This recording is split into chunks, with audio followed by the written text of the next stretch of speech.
What's your update on Gabriel and Joseph?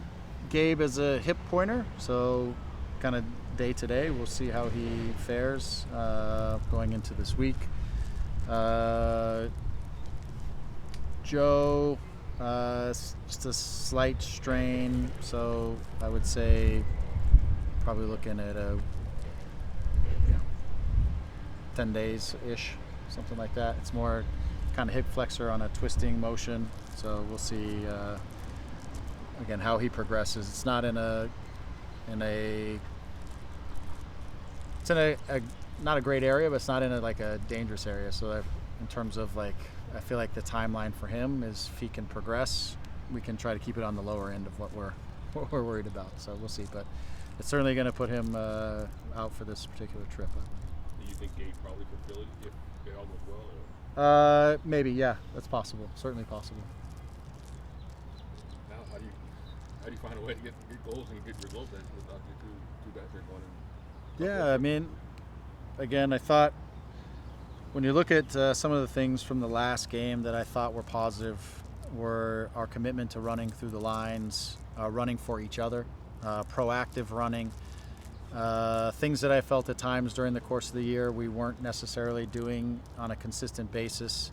I thought a lot of those things were positive. We got into some really good, dangerous spots. I mean, today as we watched through the video, I think there were, and I left a few out, there were 14 highly positive attacking moments that, where some of them we had a first attack and a second attack where we're just talking through the final execution piece, the timing, the getting to the right spots, getting the right numbers in the box. It's details, but I feel like some things out of that were good. So for me, the question is, again, given the available players, and this is your question of which I'm not going to answer you directly, so I'm going to go in circles. It's finding the right combination of players to continue to do those types of things, to put us into dangerous position, to get numbers in the box, obviously to be able to defend while we're on the road. These games, I think, will look very different because the two teams that we're on the road to play are more pressing, and they're looking to create transition moments. They're going to play forward fast. They're going to be aggressive in that way, whereas I felt like the other day they were pinned, they were pretty low. They tried to press in moments, but the spaces were really tight, especially in and around the box, and we had to be really precise. I think these two games will present us with a different challenge. So certainly inside of our group, I'll look at our options and try to create the best combination of players to try to continue to create chances with the goal that we will be sharper and finish them and protect ourselves against the things that these teams are very good at. John talked earlier about just taking it day by day, from out from training to the game. I'm pretty sure you focus from training to the game, but now 11, 12 games in, how frustrated is it for you guys are? Yeah, I mean, guys are human, so they're obviously, the emotion of it all comes from the results, and guys are frustrated. The frustration also comes from a game this weekend when you play that game 100 times, and if it looks like that, you don't lose it. 99 out of 100, you win it, and so a team didn't even have a shot, and register a shot, and we managed to find a way to lose the game. So some of that is, the recognition of our process every single week is to, whether we win or lose, I haven't done the winning part so much, but is to analyze the game. How can we get better? What are the details inside of the game? I think we've made progress in some of those regards because I think we've, in the last 2 to 3 games, our expected goals is up, our high quality chances is up. We're getting into really dangerous areas. I think the goals we gave up a couple games ago were off of, again, series of mistakes in which we need to be more mature to cut off the series of mistakes. But there's learning and there's process and there's improvements that I think we're making. And the problem is these need to translate into wins for us to feel the emotional boost. But I think the guys recognize that the performance is, they're working hard, they're creating moments, they're doing things that I think are positive, and that's one of the things that we have to focus on. The things that are positive, to keep building those forward, and some of these moments that we haven't executed in, we're gonna execute in them, and momentum can shift from us. But I don't feel like we're far away in each of these games, but there we are. It comes down to key moments in every game. So it's for our guys to stay locked in on the things that are positive, understanding that the emotion of the result is always kind of leads the day. So, but the guys come out, they're working diligently. We're working on the things that that we need to improve upon, and we're staying locked in on those things. So, finding solutions inside of that, like it is. Again, I'll go back. Like, we've had 2 calls that were extraordinarily soft, that were PKs against us. The yellow card on Joe is a foul. It's a foul, and especially when you look back at the 2 penalties that were called on us and how weak those were. But instead, they go run over and they give our guy a yellow card instead of. Now they're putting the burden of clear and obvious always against us, in every one of these situations against us. And the burden of clear and obvious is really tough to overcome once you've established a position. To me, it's a foul. I've watched it on the television. I've watched it on Our View. I've watched it in every way. The player sticks out his leg. Joe goes to go by. Does Joe go down a little easier than the referee wanted him to? Maybe, but it's still a foul. He impedes his run. There's more of a foul in those situations than the 2 that get called against us. But it's so quick to go give our guys a yellow card. And for me, like, these are margin things, because our margins are thin, that we need to find ways to get them. I'm not asking the referees to put the margins in our favor, but these are things, the final actions, we've got to try to put the margins back as much as we can in our favor and execute. But these are situations that aren't working for us right now. They're working against us as well. Go ahead, Paul. Thanks so much. Hey, Greg. Obviously, the way things have changed, just narrative-wise, the feeling around the group from MLS Cup to this point is pretty significant. I know, obviously, not having Ricky is a big deal, but how big of a deal is his absence, or what do you put on kind of the fact that things haven't gotten over the hump, that those marginal moments that make the difference between a win and a loss or a win and a draw just haven't happened for you guys so far this season? I mean, 11 straight games now. Yeah, obviously the loss of Ricky is enormous. I mean, he's arguably one of the top few players inside of our league, especially in terms of influence on style, influence on attacking moments, things like that. So he's a guy who touches the ball 140 times, 120 to 140 times a game, and has such a big influence on the game. So obviously missing him changes things. But what I would say to this, and I don't want to keep talking about last year's team, so I'm going to try to end it at this. With each player we lost something.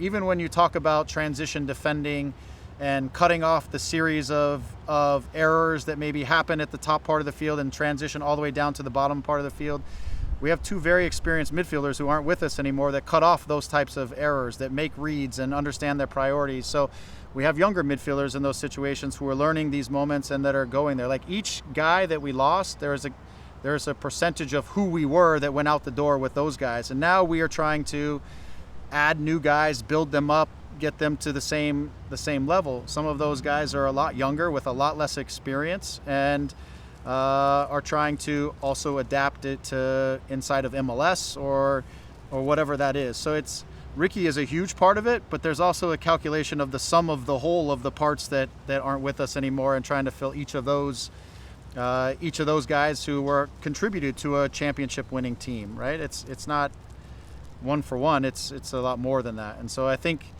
we're building towards it, and there's no excuses for any of us. It's just us. It's sticking to the process, always talking about process of improvement, both individually and collectively as a group. How do you keep a positive mentality in the midst of this? Because you've got to do that, right? You've got to keep guys believing for sure, and trying to kind of find those solutions. And it's probably not easy at this point to kind of keep that belief. When you lose a game where you don't give up a shot, it's easy for that belief to start getting sucked away from the group. Yeah, I think that's the key to being process oriented as much as you can, right? And if everything you're going into each week is, okay, everything here is riding on the win or the loss, even though we know our job is to win games and our job is and the goal every weekend is to win games. Also inside of that, like, every team on the weekend shows up with the goal to win a game.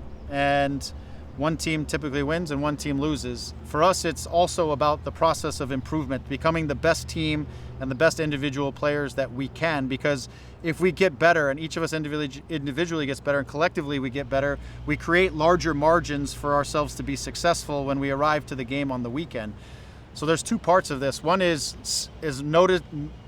recognizing and paying the correct amount of respect to the ways that we have improved and things have gone better, more chance creation, more running off the ball, more proactive movement.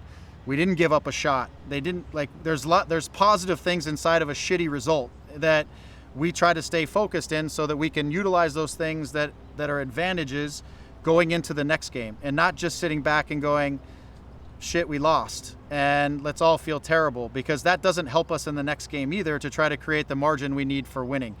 So it's a balance, because we all have the emotion from losing the game, but really whether you're winning or losing, the process is not being too high when you're winning and not being too low when you're losing. The process is about becoming the best player in the team you can become week in and week out to try to create the margins to be successful. So I don't know if that answers your question, but we're trying to stay focused on process. These are the positive things in the game.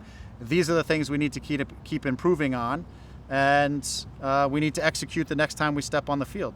That's it. And those are the facts in terms of week in and week out. Obviously the results, I can't change the results, but for me, guys are focused in on the work, and the emotion of the result certainly hurts all of us and it hurts them, and they feel it. But every day we step out, the focus is on the work and improvement and getting tighter on the things that we can that will make us successful. We also know in this league that momentum can turn quickly.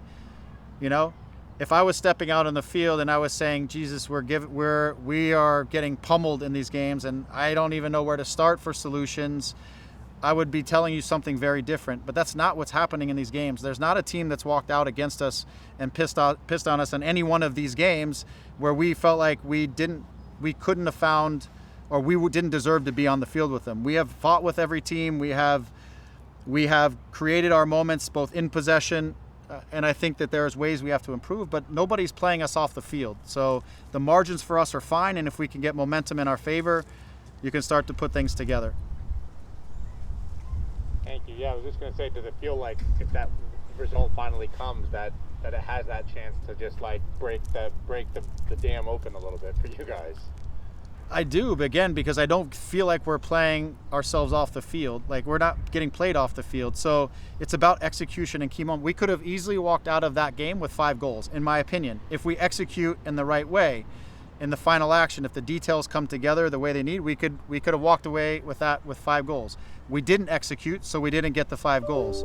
Next week, if we can create the same amount of chances, maybe we walk away with 2 goals or 3 goals and we feel a lot better. But yeah, I do think that the result builds confidence, right? It builds that positivity and that energy that you want to use to build momentum. So I think those are keys. But I don't think all of us feel like if we can get that positive momentum on our side, nobody has played us to a way that we feel like we were overwhelmed or we were really behind it in a game. And that's why I think the margins are thin for us to turn this thing into positive results. It's not big things, it's little things. Thanks, Greg. Yep. Go ahead, Alex. Hi, Greg. Thank you for your time. You kind of mentioned it, change in personnel. Obviously, the injury situations that seem to change your 11s pretty often. But I'm just wondering, given your future at the club, some uncertainty there, is that something maybe that's kind of in the back of your mind this season as this run has gone on? I don't know.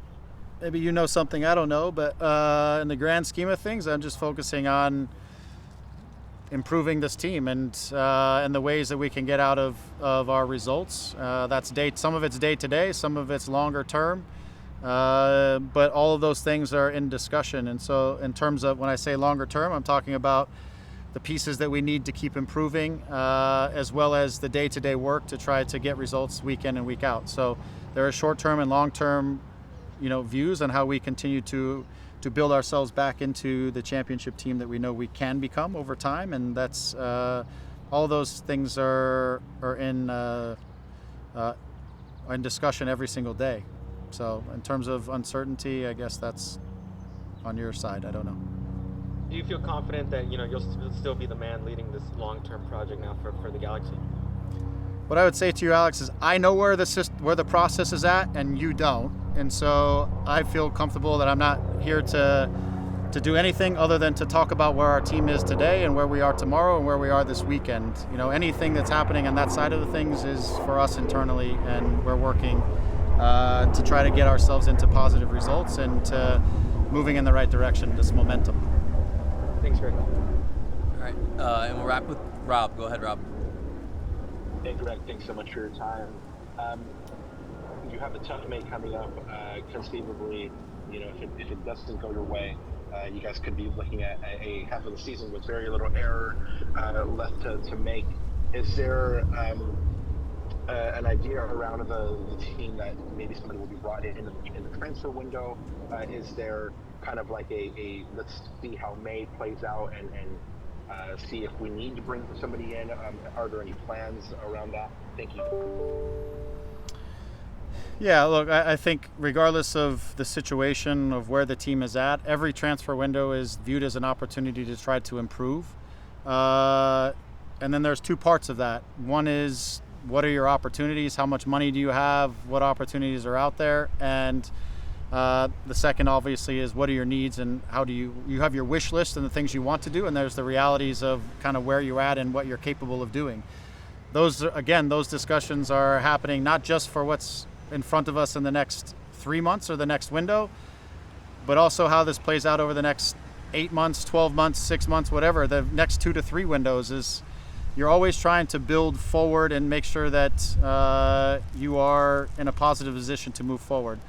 For us in this offseason, after winning a championship, unfortunately, we had to lose some key pieces, and we had to replace them with pieces that are different and or younger or whatever. But as we look at the next window, it is, okay, what are our resources? What are our opportunities? How do we keep getting better as a team? What do we need? And that's going to continue to happen forever. I know that's not a product of me, but that's the way you do. And you try to plan out as far in advance as possible so that you can do as much proper scouting and vetting of each guy that you want to get and all that kind of stuff. So my hope is that we'll have the capacity to do something over the summer. And to help to improve this team and fill areas where we think we can improve. In the meantime, my job is I want to try to help some of these guys who are newer players or players that are coming in to really settle into our league and settle into our team and what we're trying to do so that we can continue to gain value from good young players who are coming along, like Lucas, like Elijah, like others, to see if we can continue to increase their value in the Saturdays and the weekends and the games so that they're providing more ways to also help us. So there's multiple parts to that, as we go. Thank you, Greg. Travel safe.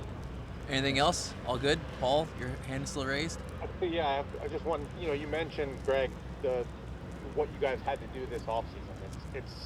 It's kind of the design of this league, that there's no real embracing of being a powerhouse. You were part of it for a while with Toronto where you could keep things building, maybe partly just due to the age of the DPs, the contracts, things came together in the right moment. But how difficult is it when you have the success you have to then, I don't know, the champagne runs out, you turn around and look at the cap situation and the hurt that's...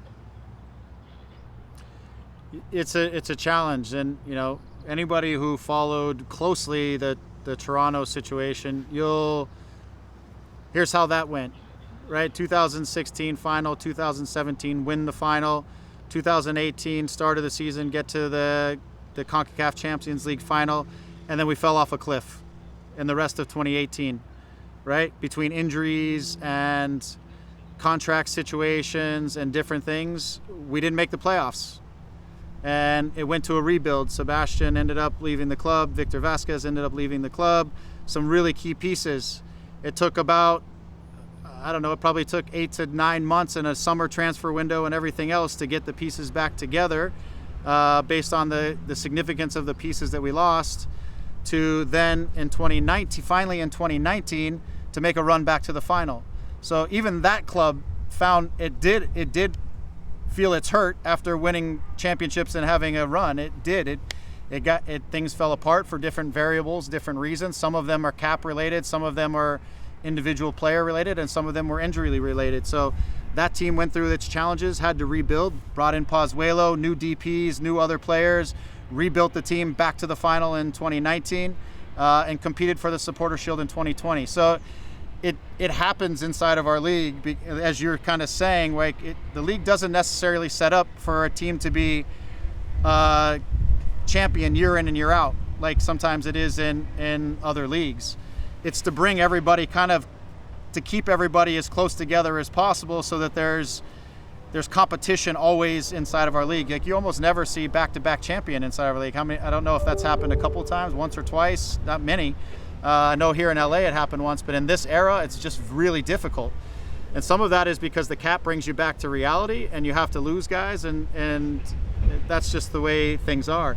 You've got to be really super strategic about how you lay out your cap, and every single year that you're successful, you've got to be able to sell one or two players to try to generate money back into your cap so you can pay off the things that help you to become a champion anyways, And so we're going through those stresses ourselves, and that's why I say the next window and the next windows are critical to recognizing what our needs are and rebuilding the group back up to where we need to be. In addition, it's obviously getting players like Ricky back, who are so influential, but a part of that process is now you sometimes feel the pain early on, but you have to have a plan to get you back to where you want to be.